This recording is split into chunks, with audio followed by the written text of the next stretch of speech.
السلام علیکم دوستو، کیسے ہیں؟ امید کرتا ہوں کہ آپ سب خیریت سے ہوں گے۔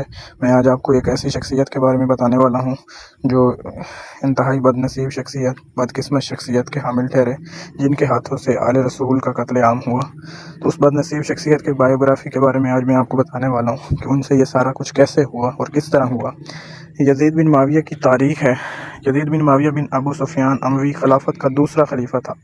وہ 26 ہجری میں دمشق شام میں پیدا ہوا اور 60 ہجری میں اپنے والد معاویہ بن ابو سفیان کی وفات کے بعد خلافت پر بیٹھا۔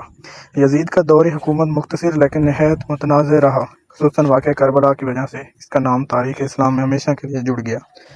معاویہ نے اپنی زندگی میں ہی یزید کو ولی عہد مقرر کر دیا تھا، جو خلافت راشدہ کے اصولوں سے ہٹ کر تھا، کیونکہ خلفائے راشدین کا انتخاب مشاورہ سے ہوتا تھا۔ جب یزید خلیفہ بنا تو اس نے مکہ اور مدینہ کے بڑے صحابہ کرام سے بیعت لینے کی کوشش کی، جن میں حضرت حسین بن علی، حضرت عبداللہ بن زبیر اور حضرت عبداللہ بن عمر شامل تھے۔ حضرت حسین نے یزید کی بیعت سے انکار کیا کیونکہ وہ اسے نالائق، شرابی اور ظالم سمجھتے تھے۔ اسی انکار کے نتیجے میں واقعہ کربلا پیش آیا۔ محرم 61 ہجری میں حضرت حسین، ان کے اہل بیت اور ساتھیوں کو کربلا کے میدان میں شہید کر دیا گیا۔